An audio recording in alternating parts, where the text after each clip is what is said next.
प्यारे बच्चों, जय हिंद। बिना समय गंवाए मैं क्लास को स्टार्ट करता हूं और इस क्लास में रीजनिंग के क्वेश्चंस मैं सॉल्व कराने जा रहा हूं। तो रीजनिंग का क्वेश्चन नंबर 1 ये रहा आपके सामने। क्वेश्चन इस प्रकार है, एक परिवार के सदस्यों को नीचे दर्शाया गया है, निम्नलिखित में से कौन सीता के नाती नतनी अथवा पोते पोती पोते हैं। ठीक है, तो ये एक डायग्राम बना हुआ है। इसमें हरीश और सीता आपस में पति पत्नी हैं, इनके 2 बच्चे हैं। एक लड़का है जिसका नाम राहुल है और दूसरी लड़की है जिसका नाम प्रियंका है। राहुल की पत्नी सरिता है और राहुल के 3 बच्चे हैं, कपिल, कुणाल और प्रिया। तो देखिए, सीता के बेटा है राहुल और इसके जो बच्चे होंगे ये सीता के लिए क्या होंगे, ये पोता पोती होंगे। यानी इन तीनों बच्चों के लिए सीता और हरीश दादा दादी होंगे। ठीक है, इसी प्रकार अब देखें इसमें कि सीता और हरीश की जो बेटी है प्रियंका, इसके पति का नाम जयेश है और इसके भी 3 बच्चे हैं, सार्थक, मोना और पारुल। तो ये सार्थक, मोना और पारुल सीता के नाती नतनी कहलाएंगे। ठीक है, तो और ये सार्थक, मोना और पारुल के ये हरीश और सीता क्या होंगे, नाना नानी होंगे क्रमशः। ठीक है, तो ये बात हमें समझनी थी और बाकी इसमें कुछ भी नहीं है। तो अब देखिए, इसमें कह रहा है कि सीता के नाती नतनी और पोते पोती कौन कौन है। तो सीता के नाती नतनी, तो देखिए इस साइड में नाती नतनी है सीता के, सार्थक, मोना और पारुल। तो इसमें पारुल नतनी है, तो पारुल ये है, तो इसको टिक कर लेते हैं। और उसके बाद में देखिए पारुल हो गई। अब उसके बाद में पोता पोती में ढूंढा, तो पोता पोती में ये देखिए कपिल, कुणाल और प्रिया। और कपिल जो है इसमें इसका पोता है, तो ये कपिल इसका पोता है, यानी पारुल इसकी नतनी है और कपिल इसका पोता है। और ऑप्शन 1 जो है इसका करेक्ट आंसर है। चलिए बढ़ते हैं नेक्स्ट क्वेश्चन की तरफ। नेक्स्ट क्वेश्चन क्या है, कोडिंग डिकोडिंग से रिलेटेड है। सो इसको देखते हैं कि वो कह रहा है कि यदि डिमांड को DNAMED, यदि डिमांड को DNAMED के रूप में कोडेड किया जाए और सप्लाई को जो है YLPPUS के रूप में कोडेड किया जाए, तो क्वांटिटी को कैसे कोडेड करेंगे। तो क्वांटिटी की कोडिंग करनी है हमें। तो सबसे पहले हम इसको देखें डिमांड। देखिए डिमांड में क्या है, इसमें जो लास्ट में D है ये जो है इसमें पहले आ गया और उसके बाद दूसरे नंबर पे यानी सेकंड लास्ट में जो N है वो यहाँ पे दूसरे नंबर पे आ गया। फिर थर्ड लास्ट में जो A है वो यहाँ तीसरे नंबर पे आ गया। अब देखिए क्रम से चल रहा है, ये M आ गया और ये E आ गया और ये D आ गया। इसका मतलब क्या है, क्रॉस कोडिंग हो रही है। इसको भी देख लीजिए, देखिए पहले Y आया, उसके बाद में इधर L आया, फिर इधर P आया, फिर उसके बाद में ये फिर P आया, फिर इधर U आया और फिर इधर S आया, यानी क्रॉस कोडिंग चल रही है। तो इसकी भी क्रॉस कोडिंग करेंगे हम। तो क्या करेंगे कि Y सबसे एंड में है तो Y को हम पहले ले लेंगे, तो यहाँ पे Y आ गया। ठीक है, ये Y हमारा हो गया। उसके बाद हम T लेंगे तो ये T हो गया सेकंड नंबर पे। थर्ड नंबर पे हम I लेंगे तो यहाँ पे थर्ड नंबर पे I ले लेते हैं। फिर उसके बाद में T लेंगे तो नेक्स्ट ये T आ गया। फिर उसके बाद में N लेंगे तो ये नेक्स्ट N आ गया। फिर उसके बाद A लेंगे तो यहाँ A आ गया। फिर U लेंगे, U आ गया। और फिर Q लेंगे तो ये Q आ गया। तो इस तरह से ये YTITNAUQ ये जो है इसका करेक्ट आंसर है। तो इसको टैली कर लेते हैं, YTITNAUQ।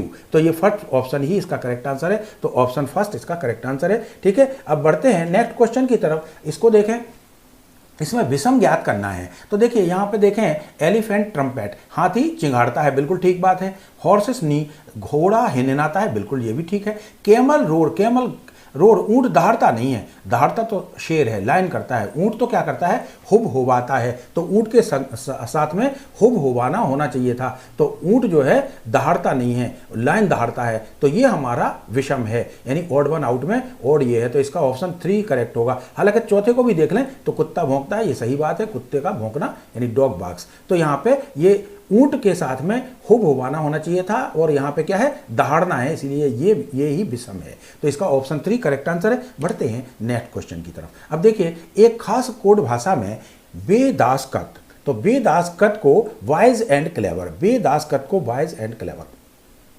ठीक है, और दास सोम जोना का अर्थ है क्लेवर यंग बॉय। दास सोम जोना का अर्थ है क्लेवर यंग बॉय। ठीक है, और जुप तथा इसमें क्या कह रहा, जुप जोना ऊन का अर्थ क्या है, young means fresh, young means fresh. तो वो कह रहा कि बॉय का क्या होगा, बॉय किस शब्द के लिए इस्तेमाल किया जाएगा। तो बॉय किस शब्द के लिए इस्तेमाल किया गया है, तो इसको हम देखते हैं। तो सबसे पहले तो हमारी नज़र बॉय पे होनी चाहिए। देखिए बॉय यहाँ पे है। ठीक है, अब हम देखें कि ये वाइज एंड क्लेवर और क्लेवर यंग बॉय में क्या कॉमन है, तो इसमें क्लेवर कॉमन है। ठीक है, इसमें क्या है, क्लेवर कॉमन है। तो क्लेवर कॉमन है, तो यहाँ पे भी कुछ कॉमन होगा। तो देखिए यहाँ पे दास कॉमन है, यहाँ पे दास कॉमन है। इसका मतलब दास का जो अर्थ है DAS, दास का मतलब है क्लेवर, ठीक है, दास का मतलब है क्लेवर। दूसरा अब हम देखते हैं कि यहाँ पे यंग बॉय और यहाँ पे यंग है और यहाँ पे भी यंग है, मतलब ये यंग देखिए इसमें सेकंड वाले में इसमें यंग है और इसमें भी यंग है, तो इसका मतलब इन दोनों में भी कुछ कॉमन होगा। तो इन दोनों में देखिए ये जोना कॉमन है, जोना इसमें कॉमन है, तो जोना कॉमन है। इसका मतलब क्या हुआ कि जोना का अर्थ है यंग, जोना का मतलब क्या है, यहाँ पे यंग है, तो जोना का मतलब यंग है। अब देखिए हमें बॉय का मीनिंग ढूंढना था, तो इसमें क्लेवर का पता चल गया, हमें यंग का पता चल गया, क्योंकि क्लेवर का जो है दास से रिलेशन है, दास और क्लेवर का रिलेशन है, और जोना और यंग का रिलेशन है। इसका मतलब बॉय और सोम का रिलेशन होगा। इसका मतलब क्या है कि बॉय और सोम का रिलेशन होगा। तो यहाँ पे ये सोम के साथ में बॉय आ जाएगा, यानी बॉय का क्या होगा, सोम होगा। तो यहाँ पे बॉय का सोम लिख देते हैं SOM, ठीक है, SOM सोम। तो SOM सोम यानी ऑप्शन 3 जो है इसका करेक्ट आंसर है। चलिए बढ़ते हैं नेक्स्ट क्वेश्चन की तरफ। नेक्स्ट क्वेश्चन में क्या है, इसमें कहा है कि अगर बोर्ड को ERDUG से कोडित किया जाता है तो FKDLU को कैसे कोडित किया जाएगा। तो इसमें देखिए अब वो कह रहा है कि बोर्ड को तो ERDUG से कोडित किया जा रहा है, तो इसको FKDLU को कैसे कोडित किया जाएगा। तो इसके लिए हम क्या करें कि एक अल्फ़ाबेट जो ABCD की जो है कोडिंग हम अगर सीख लें तो ये क्वेश्चन बहुत ही आसान हो जाता है। हालांकि ये डायरेक्ट भी किया जा सकता है, लेकिन कई क्वेश्चन डिफिकल्ट आते हैं, इसलिए मैं चाहता हूं कि आप इसकी ABCD के जो 26 लेटर्स हैं इनको नंबरिंग अगर दें तो A का 1, B का 2, इस तरह से ये पूरी नंबरिंग है, तो इस तरह से ये नंबरिंग हम दे सकते हैं। तो अब यहाँ पे देखिए B को हमने क्या नंबरिंग दी है, B का मतलब 2, तो यहाँ पे 2 लिख लेते हैं हम, ठीक है। ओ का क्या है 15, तो यहाँ पे 15 लिख लेते हैं, ठीक है, O का 15 है। A का तो 1 है, आपको पता ही है, तो A का ये 1 हो गया, ठीक है, और ये O का हमने 15 भी कर लिया था। इसके बाद में R का कितना है, R का है 18, तो R का 18 है, तो यहाँ पे 18 नंबर दे देते हैं इसको। D का क्या है 4 है, तो D का हम यहाँ पे 4 नंबर लिख देते हैं। अब देखिए यहाँ पे देखिए E का 5 है, तो यहाँ पे 5 यहाँ पे नीचे लिख देते हैं। R जो है यहाँ पे 18 है, तो यहाँ पे 18 हो जाएगा। D जो है 4 है, तो D 4 हो गया, और U का जो है 21 है, U का 21 है, तो U का 21 लिख देते हैं, और G का कितना है हमारा 7 है, तो G का हम 7 लिख देते हैं। अब देखिए यहाँ पे ध्यान से देखें अगर, तो देखो 2 में कितना जोड़ें कि 5 हो जाए, तो 2 में 3 जोड़ने से 5 हो रहा है, यानी 3 आगे गया। इसी तरह 15, देखिए ये 15 है, 15 में अगर हम 3 जोड़ते हैं तो 18 आ जाता है। इसी तरह अगर 1 में हम 3 जोड़ते हैं तो यहाँ पे 4 आ रहा है। अगर हम इसमें 18 में 3 जोड़ रहे हैं तो यहाँ पे 21 हो रहा है, और यहाँ पे 4 में 3 जोड़ रहे हैं तो 7 हो रहा है। इसका मतलब +3 है, कोडिंग में इसमें क्या है +3 है। तो अगर हमें इसकी कोडिंग पता है तो इसमें +3 हम डायरेक्ट कर सकते हैं। कैसे करेंगे, देखिए F का मतलब है 6, ठीक है, F का मतलब 6 है, और K का कितना है 11, तो यहाँ पे K का 11 है। D का कितना है 4 है, L का कितना है 12 है, तो L का 12 लिख देते हैं, और U का कितना है, U का 21 है, तो U का 21 लिख देते हैं। अब इनमें 3 जोड़ना है, तो 6 3 9, यहाँ पे 9, और यहाँ पे 11 3 14, और यहाँ पे 4 और 3 7, और यहाँ पे 12 और 3 15, और यहाँ पे 21 और 3 24। तो इस तरह से आ जाएगा। तो देखिए यहाँ पे 9 पे क्या है I है, तो यहाँ पे हम I लिख लेते हैं। 14 पे कितना है, 14 पे N है, तो हम यहाँ पे N लिख लेते हैं, और 7 पे यहाँ पे क्या है, 7 पे G है, तो हम यहाँ पे G लिख लेते हैं, और 15 पे क्या है, 15 पे O है, तो हम यहाँ पे O लिख लेते हैं, और 24 पे क्या है X है, तो यहाँ पे हम X लिख देते हैं, ठीक है। तो ये हमने X लिख दिया। तो इस तरह से ये क्या हुआ, इनगॉक्स इसका करेक्ट वर्ड है, तो ऑप्शन 4 इसका करेक्ट हो गया। वैसे आप इसको डायरेक्ट भी कर सकते थे। देखिए B के बाद कितना आगे बढ़े, B के बाद C D E, यानी 3 आगे बढ़े तो E आ गया, तो इसमें 3 आगे बढ़ते जाना है, क्योंकि अब हमें पता ही चल गया +3 है। तो इसमें F के आगे बढ़ेंगे 3, तो F के बाद G H I, तो यहाँ पे I ले लिया, फिर K के बाद में L M N, तो यहाँ पे N ले लिया, फिर उसके बाद D के बाद E F G, तो यहाँ पे G ले लिया, और फिर L के बाद M N O, तो यहाँ पे O ले लिया, और फिर U के बाद V W और X, तो यहाँ पे X आ गया, यानी इनगॉक्स इसका करेक्ट आंसर है। चलिए बढ़ते हैं नेक्स्ट क्वेश्चन की तरफ। बहुत ही बढ़िया क्वेश्चन है। छात्राओं रीना, बीना, मीना और नीना के एक समूह पर विचार करें जो एक पंक्ति में खड़ी हैं। रीना और बीना बाईं ओर से क्रमशः छठवें और सातवें स्थान पर खड़ी हैं। अब देखिए बाईं ओर से रीना और बीना छठवें स्थान पर खड़ी हैं। तो इस तरह से ये 4 लड़कियां हैं, रीना, बीना, मीना और नीना। ठीक है, 4 लड़कियां हैं तो हमने 4 का एक पंक्ति बना दी। अब इसमें वो ये तो क्लियर कट कह रहा है कि बाईं ओर से, मतलब बाईं ओर से रीना और बीना का जो नंबर है वो छठवां और सातवां स्थान है। तो हमने यहाँ 6 और 7 पे रीना और बीना को खड़ा कर दिया। अब वो कह रहा है कि मीना और नीना दाईं ओर से, तो अब इनको दाईं ओर से देखना है अपने को। तो मीना और नीना दाईं ओर से क्रमशः चौथे और पांचवें स्थान पर खड़ी हैं। तो देखिए यहाँ पे दाईं ओर से चौथे स्थान पर मीना और पांचवें स्थान पर नीना खड़ी है। ठीक है, ठीक है, समझ में आ गया होगा कि मीना और नीना दाईं ओर से क्रमशः चौथे और पांचवें स्थान पर खड़ी हैं। तो ये हमने चौथे और पांचवें स्थान पर खड़ा कर दिया। अब वो कह रहा कि जब बीना और मीना अपने स्थानों की अदला बदली करती हैं, तो वो कह रहा है कि बीना और मीना, यानी बीना की जगह मीना आ जाती है और मीना की जगह बीना चली जाती है। तो ये आपस में अदला बदली कर लेती हैं। तो इनको अदला बदली कर देते हैं। तो देखिए यहाँ पे मीना को ले लिया अपन ने, यहाँ पे बीना को ले लिया। अब वो कह रहा है तो क्या हो रहा है, बीना बाएं से, तो बीना बाएं से मतलब इस तरफ से, इस डायरेक्शन से, बाएं से ऐसे। ठीक है, तो बाएं से जा रही है और बाएं से कितने स्थान पे है, 15वें स्थान पर। तो बीना बाएं से 15वीं होगी। तो बीना को बाएं से 15वें स्थान पे, यहाँ पे हमने ये बीना का बाएं से स्थान है। तो वो कह रहा है कि बाईं ओर से नीना की प्रारंभिक स्थिति क्या है। तो नीना तो ये रही और नीना की बाईं ओर से ही निकालनी है। तो बाईं ओर से कैसे गिनती चलेगी, यहाँ से चलेगी ऐसे 1 2 3 4 ऐसे करके चलेगी। तो ये 15 तक, और इसके 15 के पहले ही जस्ट नीना है। तो नीना क्या है, बीना के जस्ट बगल में है इस समय।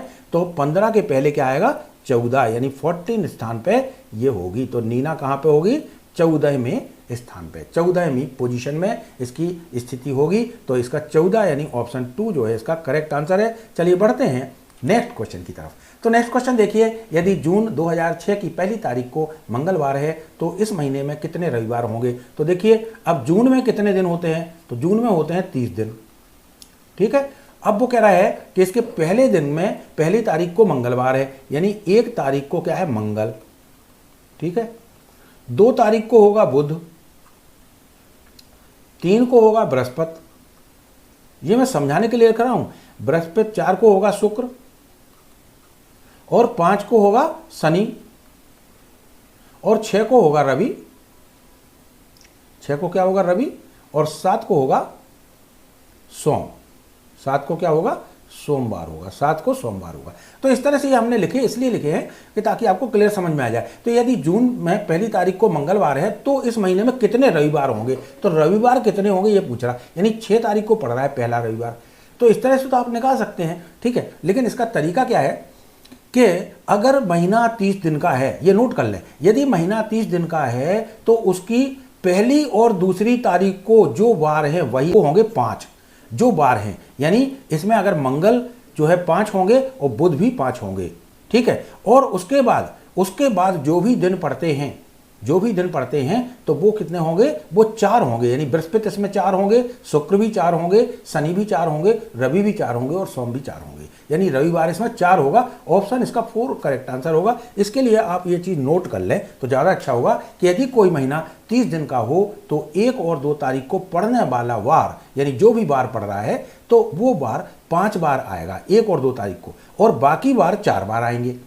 इसी तरह से अगर हम 31 दिन का महीना है, अगर महीना 31 दिन का है तो पहली, दूसरी और तीसरी तारीख को पड़ने वाला वार कितने दिन आएंगे, 5 दिन आएंगे, और बाकी के सब 4 दिन आएंगे। इसी तरह अगर मान लो लीप ईयर है तो फरवरी 29 दिन का होगा, तो अगर 29 दिन का है तो इसमें सिर्फ 1 तारीख को पड़ने वाला जो वार होगा वो आएगा 5 दिन और बाकी सब आएंगे 4 दिन। लेकिन अगर ऑर्डिनरी फरवरी है, यानी 28 दिन की फरवरी है, तो इसमें सारे के सारे वार 4 दिन के होंगे, सारे के सारे वार कितने दिन के होंगे, सारे वार 4 दिन के होंगे। तो ये चीज़ हमने समझाने के लिए, अब इस तरह का कोई भी क्वेश्चन आता है तो आप ऐसे कर सकते हैं। चलिए करते हैं नेक्स्ट क्वेश्चन। लुप्त श्रृंखला को चुनकर श्रृंखला पूरी कीजिए। तो अब देखिए यहाँ पे क्या है, 2 है, फिर 8 है, फिर 3 है, फिर 27 है, फिर 4 है। तो अब इसको अगर ध्यान से देखें तो देखिए अल्टरनेट में 1 को छोड़ के 1, 2 के बाद 1 को छोड़ के 3 है, फिर 3 के बाद 1 को छोड़ के फिर 4 है, यानी 2 3 4 हो गया।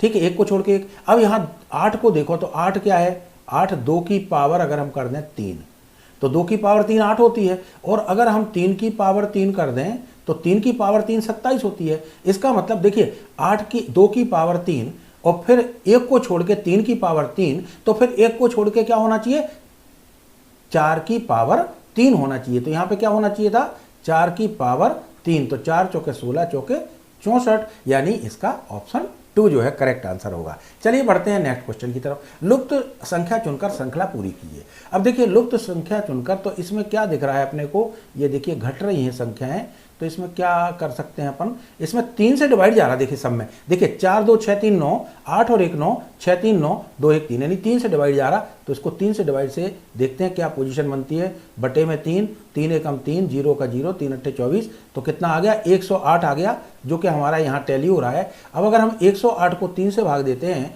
तो ये 3 त्रिका 9 और 1 बचा 3 6 18, यानी 36 आ गया, जो कि हमारे यहाँ पे टैली हो रहा है। अब अगर हम 36 को 3 से भाग देते हैं तो ये 3 एकम 3 और 3 दूनी 6, यानी 12 बार जा रहा है, जो कि यहाँ पे टैली हो रहा है। इसका मतलब सीधा सीधा है कि इस 12 को भी 3 से भाग देने पे जो उत्तर आएगा वही यहाँ भरना है। तो यहाँ पे 4 जो है आना चाहिए इस सीरीज का। तो जो इस श्रृंखला में जो लुप्त संख्या है वो 4 है, तो यानी ऑप्शन 3 जो है इसका करेक्ट आंसर होगा। चलिए बढ़ते हैं नेक्स्ट क्वेश्चन की तरफ। लुप्त संख्या चुनकर श्रृंखला पूरा कीजिए। अब देखिए लुप्त संख्या चुनकर श्रृंखला पूरा कीजिए, तो इस संख्या में इस तरह की सीरीज को देख के ही आप कह सकते हैं इसमें वर्ग और घन के हमें अच्छे से अभ्यास होने चाहिए। तो देखिए 1 का वर्ग 1 ही होता है, 2 का वर्ग 4 होता है, जो कि ये है, 3 का वर्ग 9 होता है, जो कि ये है, 4 का वर्ग 16 होता है, जो कि ये है। इसका मतलब यहाँ पे नेक्स्ट में क्या आना चाहिए, 5 का वर्ग जो कि 25 होता है, तो यहाँ पे 5 25, यानी 25 यहाँ पे आना चाहिए। ऑप्शन 1 जो है इसका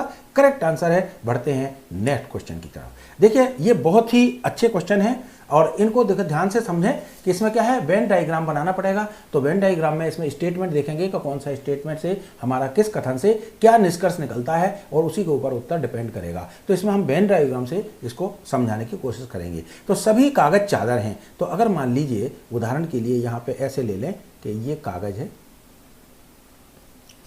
ठीक है, और वो कह रहा सभी कागज क्या है, चादर हैं, यानी चादर वाला बड़ा सर्कल होगा जो कि कागज को पूरा कवर करेगा। ठीक है, तो ये सभी कागज चादर हैं। और फिर वो कह रहा सभी चादर पुस्तक हैं, यानी चादर से भी बड़ा सर्कल होगा जो कि पुस्तक होगी।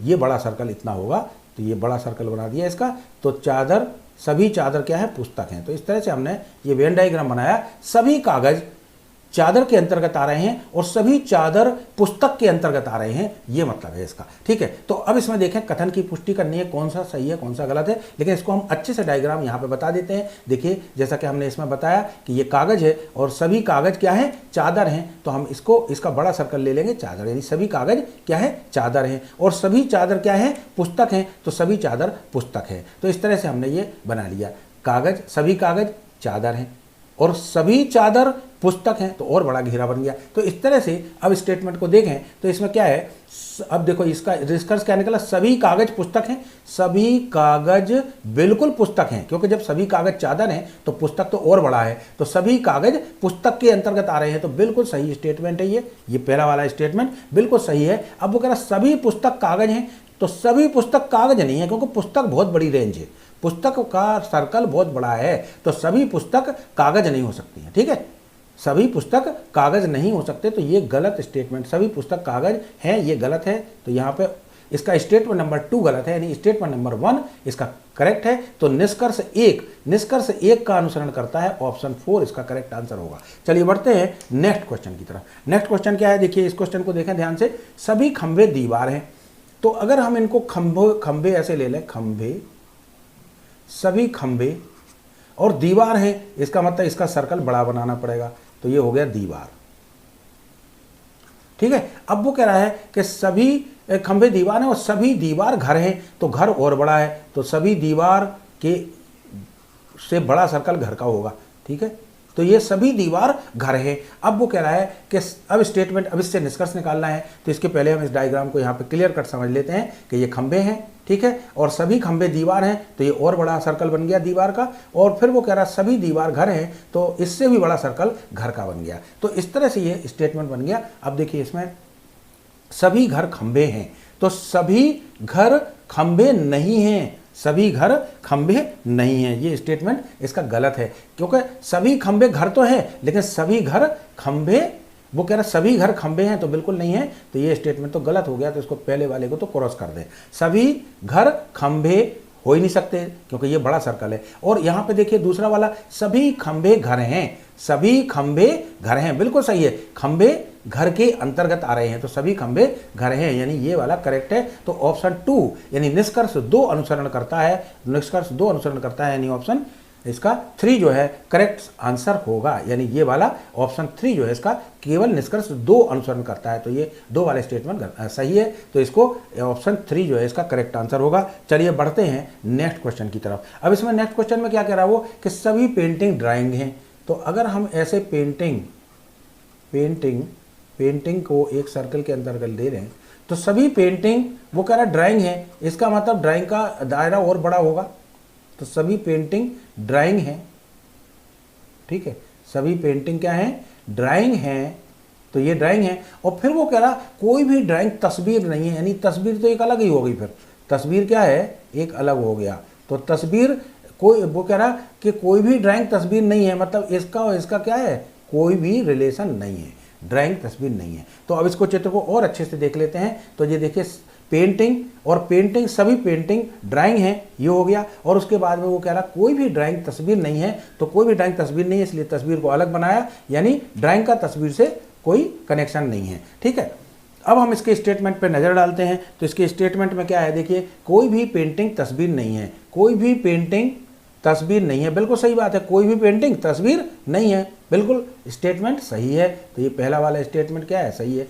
फिर वो कह रहा कोई भी तस्वीर ड्राइंग नहीं है, तो कोई भी तस्वीर ड्राइंग नहीं है, ये भी सही है, क्योंकि जब कोई भी ड्राइंग तस्वीर नहीं है तो कोई भी तस्वीर भी ड्राइंग नहीं है, क्योंकि इसका क्या है, क्रॉस है। तो कोई भी तस्वीर ड्राइंग नहीं है, ये भी सही है। यानी ऑप्शन 1 और 2 इसके जो है मतलब दोनों ही निष्कर्ष सही हैं इसके। तो निष्कर्ष 1 और 2 दोनों अनुसरण करते हैं, यानी ऑप्शन 2 जो है इसका करेक्ट आंसर होगा। निष्कर्ष 1 और 2 दोनों ही इसको अनुसरण करते हैं, इसका मतलब इसका ऑप्शन 2 जो है करेक्ट हो गया। चलिए बढ़ते हैं नेक्स्ट क्वेश्चन की तरफ। अब देखिए नेक्स्ट क्वेश्चन में क्या है, वो कह रहा है कि कुछ लड़के पेंच हैं। तो अगर हम यहाँ पे लड़के ले लें, अगर हम यहाँ पे लड़के ले लें तो ये देखिए कुछ लड़के पेंच हैं, तो कुछ हैं, पूरे नहीं हैं। तो कुछ का मतलब यहाँ पे कुछ काटते हुए बना देते हैं तो कुछ हो जाएंगे ये, ठीक है। कुछ लड़के यानी ये दोनों इंटरसेक्शन हो गया, तो कुछ लड़के, कुछ के लिए हम ऐसा काट देंगे, थोड़ा सा एक सर्कल को दूसरे से थोड़ा कट कर देंगे। तो ये जो है कुछ लड़के क्या है, कुछ लड़के पेंच हैं, तो यहाँ पे कुछ लड़के को हम पेंच बना देते हैं, ठीक है, इसको पेंच, कुछ लड़के पेंच हैं और सभी पेंच नट हैं। अब सभी पेंच नट हैं, इसका मतलब पेंच का जो सर्कल है ये पूरा पूरा एक बड़े सर्कल में आ जाएगा, क्योंकि वो कह रहा है कि सभी पेंच नट हैं, यानी नट का हमें सर्कल और बड़ा बनाना पड़ेगा जो कि पूरे पेंच के सर्कल को कवर करेगा, यानी सभी पेंच नट हैं।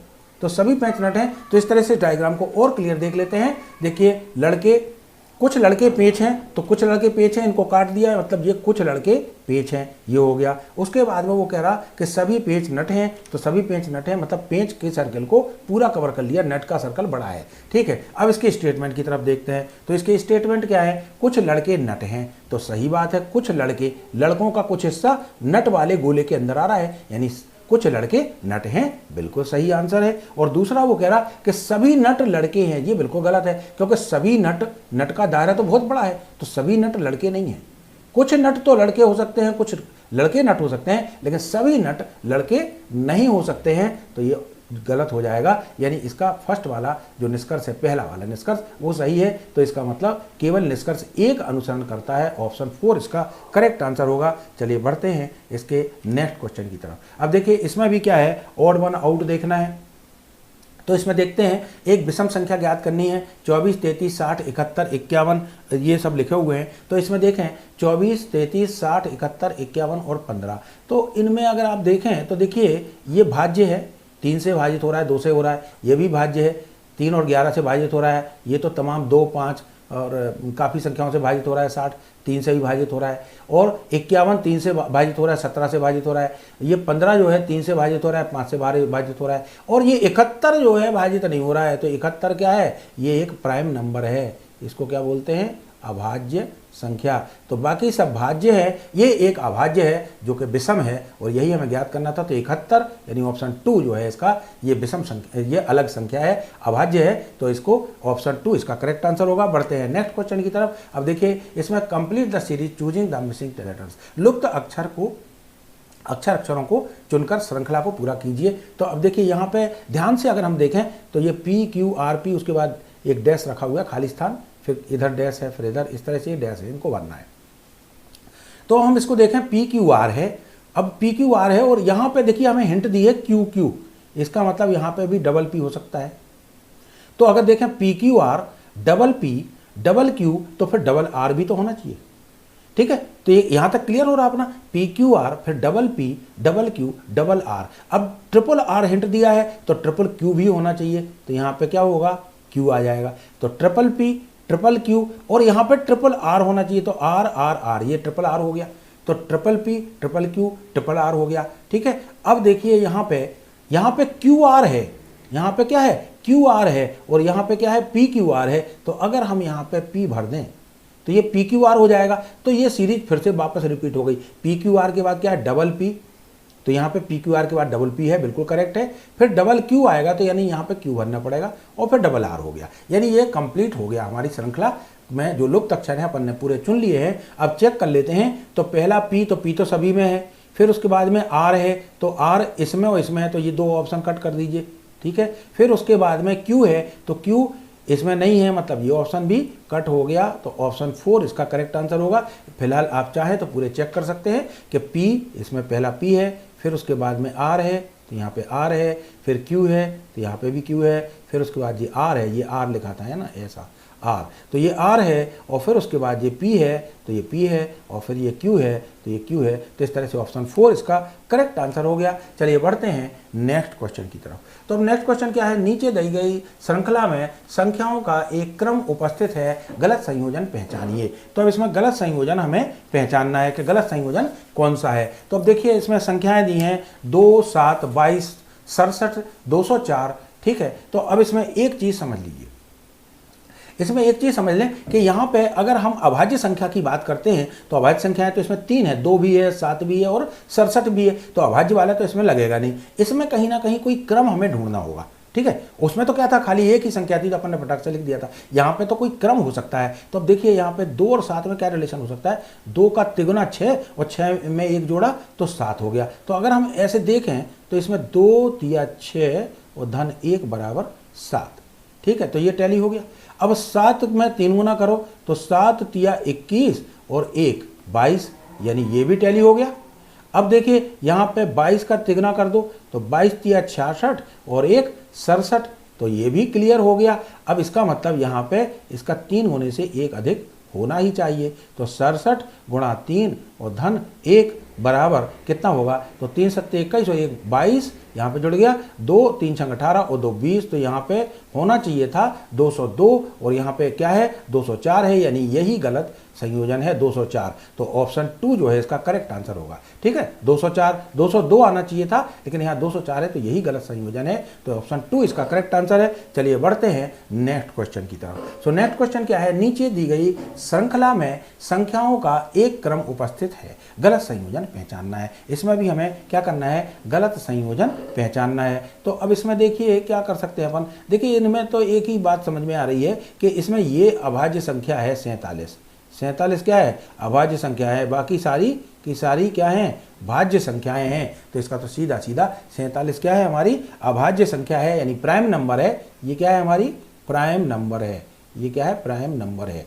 तो ये 47 यानी गलत संयोजन क्या है, इसमें 47 है। तो ऑप्शन 1 इसका करेक्ट आंसर होगा। बढ़ते हैं नेक्स्ट क्वेश्चन की तरफ। देखिए ये भी बहुत ही अच्छा क्वेश्चन है। देखिए इसमें क्या है, जोस मोस क्ले का अर्थ पोस वाइट कार है। तो जोस मोस क्ले का अर्थ क्या है, पोस वाइट कार। दूसरा क्या कह रहा है वो कि मोस सूट फ्यूओ का अर्थ है ब्लैक और व्हाइट। तो मोस सूट फ्यूओ का अर्थ है ब्लैक और व्हाइट, ठीक है। तो इस इस कोड भाषा में व्हाइट के लिए किस शब्द का इस्तेमाल किया गया। तो व्हाइट के लिए हमें देखना है, तो व्हाइट पे फोकस करेंगे। तो एक तो व्हाइट यहाँ पे है, एक व्हाइट यहाँ पे है, तो इन दोनों में व्हाइट कॉमन है। तो इन दोनों में क्या कॉमन है, तो यहाँ पे देखिए MOSE मोस और MOSE मोस, इसका मतलब इसका आंसर मोस होगा। तो व्हाइट के लिए मोस शब्द का इस्तेमाल किया गया है। तो व्हाइट शब्द के लिए MOSE यानी ऑप्शन 3 करेक्ट आंसर होगा। चलिए बढ़ते हैं नेक्स्ट क्वेश्चन की तरफ। नीचे दिए गए क्रम में अगली आकृति कौन सी आएगी, तो इसको देखिए ध्यान से। तो यहाँ पे देखिए HI और ये J का उल्टा है, ये K का उल्टा है। इसका मतलब ये क्या है, इमेजेज हैं, ये क्या है, इमेजेज हैं। तो अब इसको क्या करना है हमें, इसको हम कह सकते हैं कि ये क्या है, मिरर इमेज है। क्या है ये, मिरर इमेज। जैसे मिरर में इमेज बनती है ना, वैसे ही इमेज बन रही है, क्योंकि H की इमेज तो ऐसे ही बनेगी, I की इमेज भी ऐसे ही बनेगी, J की उल्टी बनेगी, K की ऐसे बनेगी। तो ये इमेजेज हैं। तो देखिए HIJK, इसका मतलब L की इमेज बनानी है हमें। तो L की इमेज क्या होगी, इस तरह से उल्टी बन जाएगी। L की इमेज कैसी बन जाएगी, ऐसी। तो मतलब ये ऑप्शन 1 जो है करेक्ट आंसर है।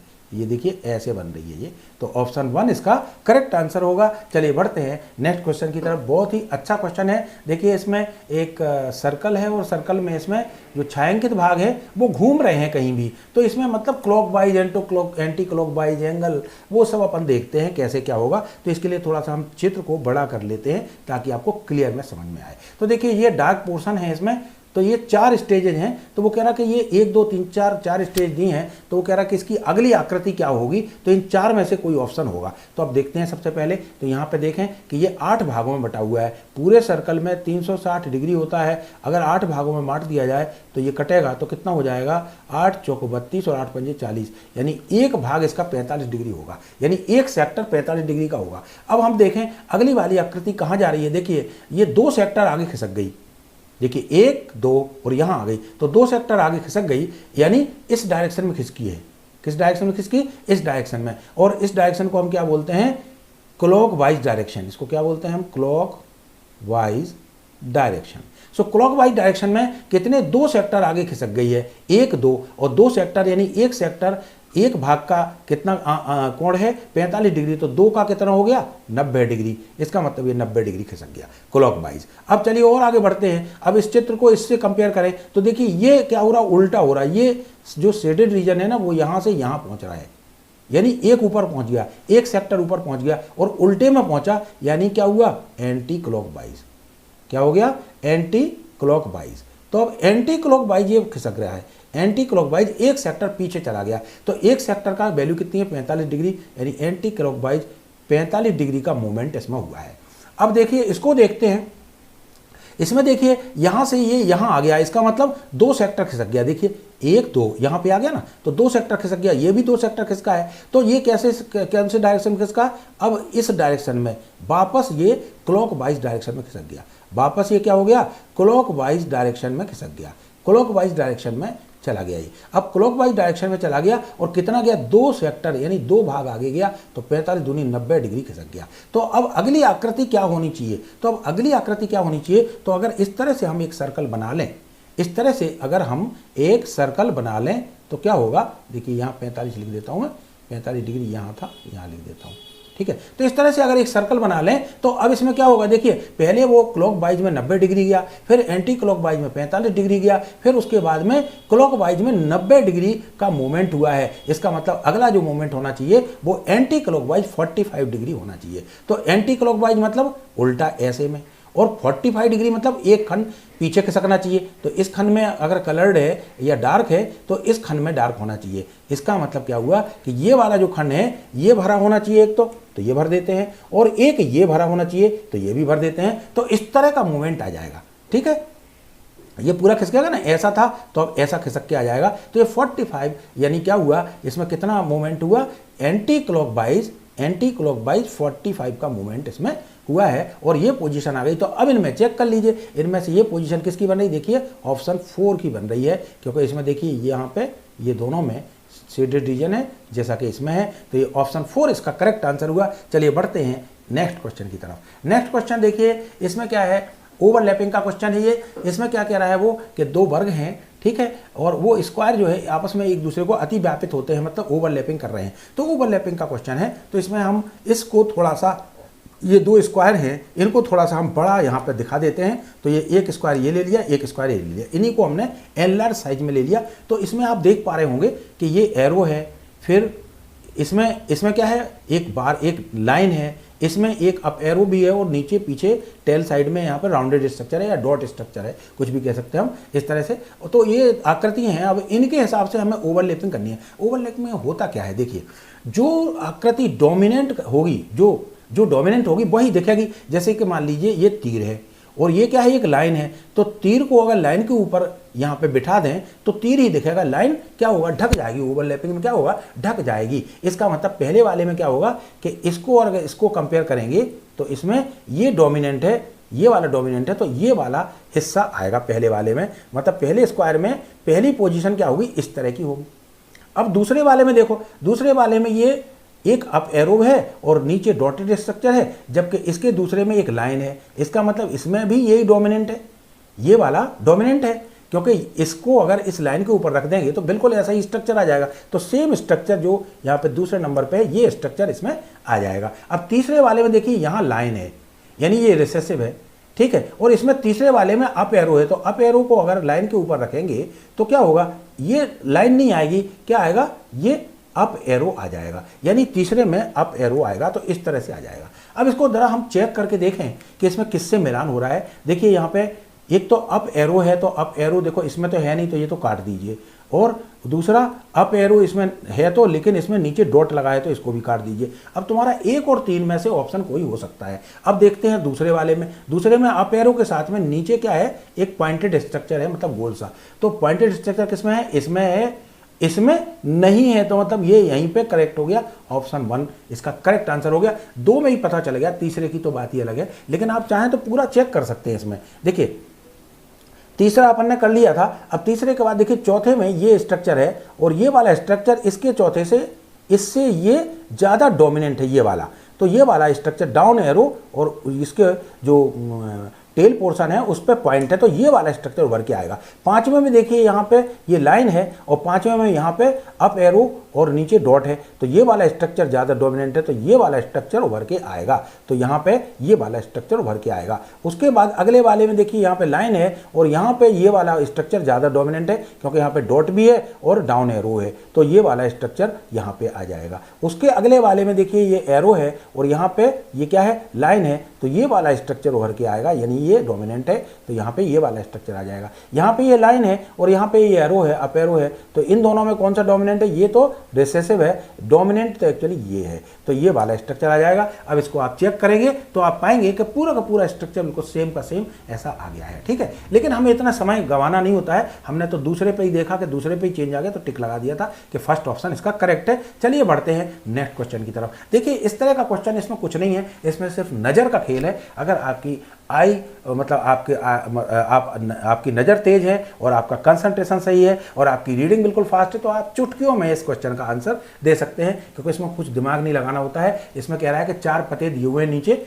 ये देखिए 1 2 3 4 इस तरह से ये 4 पते दिए हुए हैं, 1 2 3 4, और इसमें सही पता ये है, सही पता ये है। इससे इन 4 पदों का मिलान करना है और मिलान करके ये बताना है कि समान, इसमें ठीक समान कौन सा नहीं है, कुछ गड़बड़ी है मतलब बाकी, तो ठीक समान कौन सा नहीं है। तो यहाँ पे इसको थोड़ा सा बड़ा कर लेते हैं अपन एड्रेस को, ताकि आपको क्लियर समझ में आ जाएगा। तो देखिए ये तो हमारे पास सही पता है, ये क्या है हमारे पास, ये वाला हमारा सही पता है। तो हम इसको पढ़ते हैं और इसको ऐसे पढ़ेंगे, ऐसे जॉर्ज नहीं पढ़ना है हमें, इसको पूरी स्पेलिंग पढ़ेंगे इसकी, GEORGE, और इसको टिक करते जाएंगे मन में, GEORGE GEORGE GEORGE, और देखते भी जाएंगे पढ़ते भी जाएंगे GEORGE, ठीक है। अब चारों में मिलान है, कोई फर्क नहीं है। अब इसको देखें HILLIER, तो HILLIER ये बिल्कुल सही है, HILLIER ये बिल्कुल सही है, HILLIER ये बिल्कुल सही है, HILLIER ये बिल्कुल सही है। अब हम देखते हैं LONDON ये यहाँ पे सही है, LONDON यहाँ पे सही है,